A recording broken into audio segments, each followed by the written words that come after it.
It's approaching 9:20 on May 27th, 2011. Calvin Castine on the Reynolds Road heading toward the lake. And in fear of being called redundant, we are going to do an update on the flood, not particularly for the viewers in 2011 because we're well aware of what has continued for the past month. This is being done so that it'll be there for future generations to know that their water is still here after more than a month of heavy rains and snow melt. On April 27th, exactly a month ago,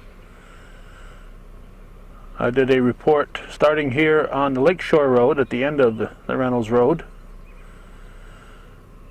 And 2 days later, on April 29th, it was obsolete because the water in Lake Champlain had risen so much. A week after that, on May 6th, Gordy Little and I hopped in his truck. We needed a high-profile vehicle to accomplish what we wanted to accomplish that day.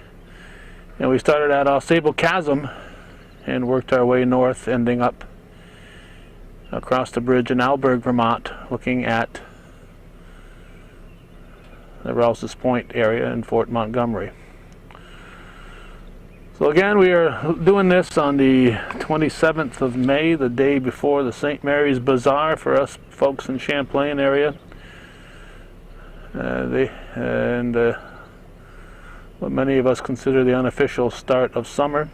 Our summer and spring seasons are short enough as it is, but this year summer will be on hold for a while longer, even if the weather warms up as it is projected to do in the coming week.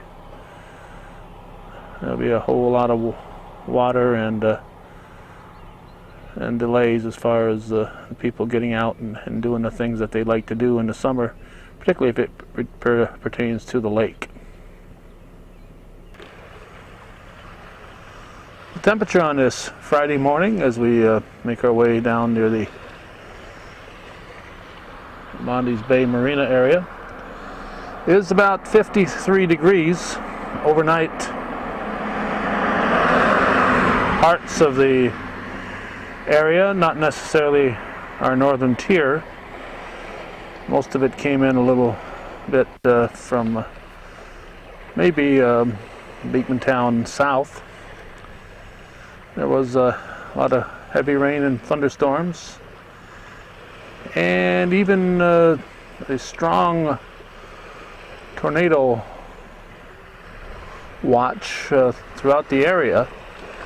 And particularly this morning's news carries a lot of heavy rains and wind destruction in the Barrie Montpelier area. This is what it looks like here at Monty's Bay Marina.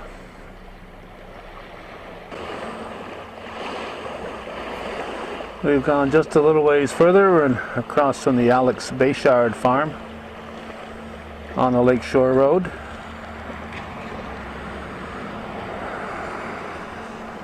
And a lot of people have done a lot of things to try to keep the lake at bay. People are not only trying to keep the lake at bay, in some cases they're trying to return the water to its rightful owner, as we see here at the near the Gilbert Brook Marina and the Monty's Bay campsite. They're trying to pump the water, which has saturated the west side of the road, and send it back into the lake where it belongs.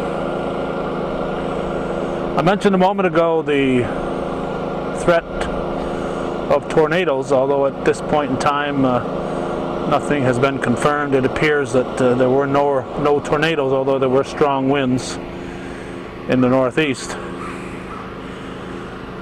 The heightened alert for our residents, I'm sure, was because of the news and such that we've gotten over the past week or so, where Joplin, Missouri, well over 125 people have died as huge parts of that city were leveled.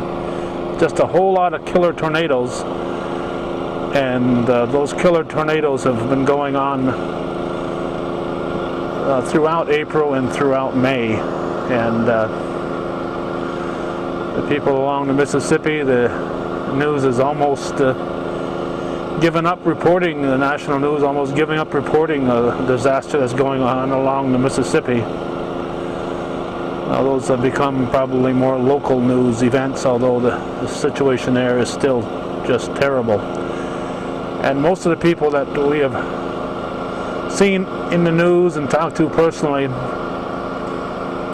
have tried to keep things in perspective. As much as this is getting very old for the residents here along Lake Champlain, they realize how much broader the problem is throughout the country with the tornadoes and with the flooding, a huge amount of flooding, 11, 12, 13 feet high into your buildings. Most people have a situation where if they do have the flooding, it's only, and I say the word only with deep respect, it's only a couple of feet. But if it's just your home that has only that couple of feet, it's a major disaster. But they also realize that there are people whose homes have been obliterated, and there's people whose homes sit in water where only the peak of the roof is visible.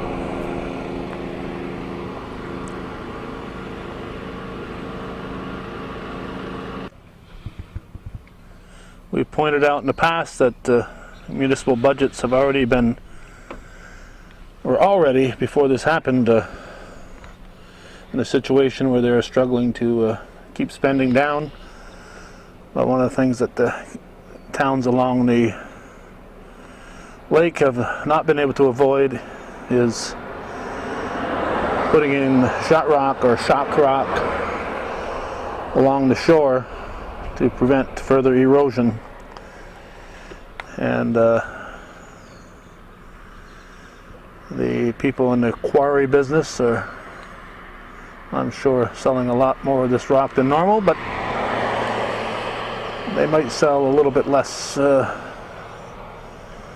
paving material this year, as a lot of this will be coming out of the paving budgets, and instead of doing some paving, that money was spent in preventing the washing away of paving. This here, Lakeshore Road, is a county road, so this rock here was put in by the Clinton County Highway Department. I'm expecting this whole report today to be somewhere in the 20-minute area, and we've already used up 8.5 of those minutes, so we have only gone a few miles. We don't expect to be stopping everywhere that we could. But this is a spot that Gordy Little and I looked at from the opposite angle that was being sandbagged, shored up with sandbags back on May 6th. It's a spot where the lake has come across the road and surrounds the former home of my aunt and uncle, Clarence and Anna Tremblay, now the summer camp of their daughter Betty Charbonneau and her husband. That's what the lake looks like from this angle. If you saw the show that Gordy and I did on May 6th, you saw us stop here, and resident Nancy Cheeseman was busy meticulously loading sandbags, hoping to keep the lake away. This is what it looks like from this side of her home. We're going to go to the other side where we talked to her extensively. Green Thumb Landscaping is here, and and this is what they're doing to help her try to salvage her property. So a huge expense here for Nancy Cheeseman, but she's been here for, I believe, 46 years, and she would like to stick around a little bit longer in this spot. One final look along the Lakeshore Road in Chazy, one of the Gravels, and you have to think that maybe their mail delivery has been interrupted for the past month or so. But it's pretty much what we've seen all along the roadside as we've continued along here. So just more of the same on this May 27th. We're at the mouth of the Little Chazy River. The Little Chazy River is on the right side of those trees. This is not the lake. These are cornfields waiting to be planted. And May 27th, 2011, it's going to be a long time, if at all, this summer, that anything will be done on these fields. But there's the river on that side of those trees, and all this overflow on this side. There's the lake in the background.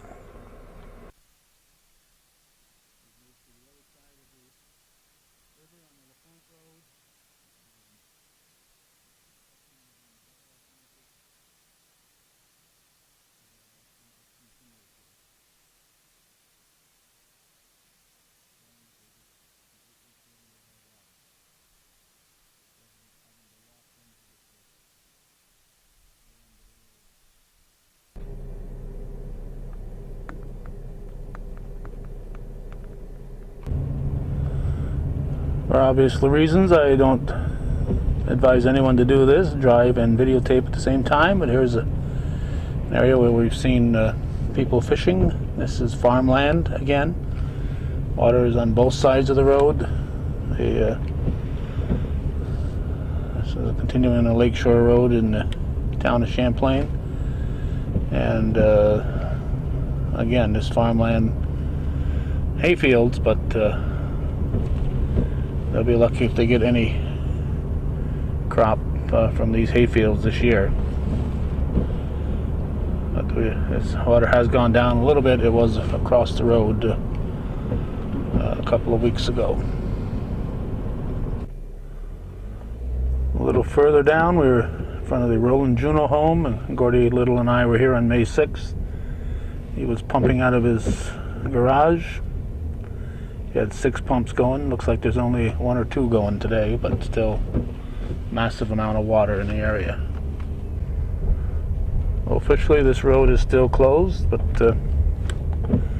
other people seem to be making their way through it, so we're going to be foolhardy enough to do the same. We're in front of the Lord's Marina area.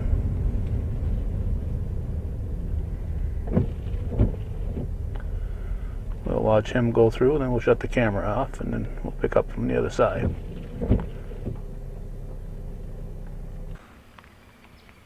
If you've been watching this May 27th video waiting for me to drive down the Point of Fair Road, you're going to be disappointed because no high profile vehicle today, so I'm not even going to attempt it.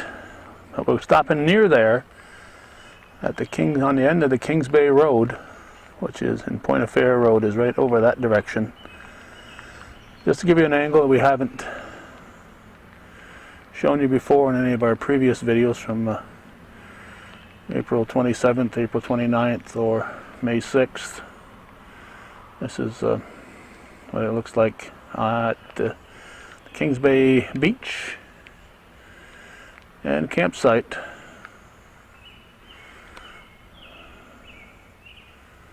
Very little beach today, and you can see by the trees that the lake has taken over the area here by the lake shore. And if somebody downstream is missing this deck, here it is. Not sure how far it came from to wash up here, but here it is. We did see a small SUV driving out of the Point of Fair area, so apparently the water has receded there. We've moved now to the Stoney Point Road, where the road closed sign is still up. But I'm sure the local folks are driving in and out and parking at the end of that road. When we were here last, maybe a week to 10 days ago, here on the outskirts of Rouse's Point, the town of Champlain Highway Department was reinforcing the side of the road, and my guess is that at this point it is passable to get to the end of this road, but there's no reason for a normal average person to go down there. There's only a few homes down there, so the only ones who should be making this trek would be the homeowners. There's speculation as to whether this will be a permanent "Sorry, we are closed" sign across from the Saxony, the Log Cabin Motel, an area we haven't ventured too close to at this point, up until this point in time. We drove by here yesterday, and it was with real sadness that we looked at the lake continuing to wreak havoc on this long-standing business here in the village of Rouse's Point.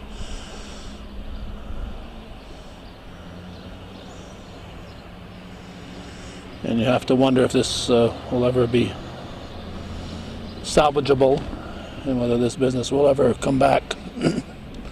This is what it looks like on 27th of May 2011.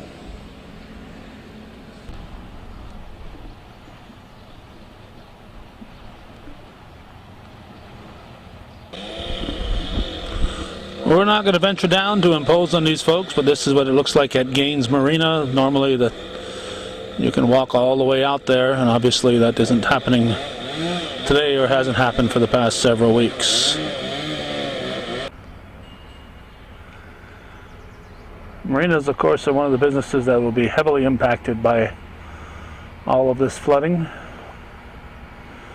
That's a view from the Rouse's Point boat launch of Gaines Marina. Here's the Rouse's Point Sportsman's Pier, and yes, you can see green grass. So the lake having gone down probably close to a foot since its peak has allowed the Sportsman's Pier to come out from underneath the water. Those regular visitors to Rouse's Point know that there's usually several feet between the pier and the water line.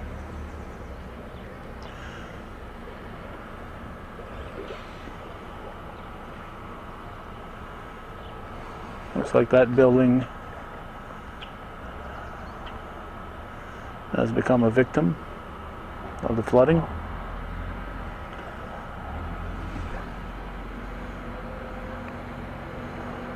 And you have to wonder if this pier here this marina will be able to come back, and if so, how soon. This is the Lighthouse Pier, the marina at the Lighthouse, and that is the old bridge, railroad bridge, and that was last used in the early 60s as a railroad bridge. The Brzezinski's bought it and had a pier, fishing pier out there for many years. Now there's not much left standing, and as more and more of it falls into the lake. Well, there's a little pavilion out there. Right now, it doesn't look like anybody can get to it without a boat. If you're heading north on the lake, you need a safe haven. Well, we've reached our last resort, so we're going to conclude it. Markham's Marina is in this area. There's a look at the Lighthouse Point Marina from another angle. That building, that is portion that is collapsed. The village municipality crew, the highway crew, busy public works crew, busy shoring up Montgomery Street throughout this week. And you get logs like this and railroad ties washing against your shoreline and 2 to 3 foot waves as we had this week. It can do a lot of destruction. The lake peaked on May 6th, May 7th at over 103 feet. It is still well over 102 feet. I think a lot of people would have been very discouraged if they'd known a month ago on April 29th when it first set a then record level, what was in store for them. And hopefully the lake will start to go down, although there's nothing but rain in the next couple days. Following that, there is some sunshine predicted, so hopefully the lake will start receding at that point. So that'll conclude our May 27th look at the destruction along Lake Champlain in the flood of 2011. Thanks for watching. We had fully intended to end with that picture, but as we drove here by the former Rouse's Point Beach and future Rouse's Point Beach, we saw these folks here salvaging wood. It looks like they're getting the lumber and logs and stumps. Hopefully they'll be able to put them to some use as firewood. I doubt if the lumber's of much use, but who knows? Maybe there's something that's salvageable out of that. Let's hope somebody can get some good out of this. That's going to wrap it up.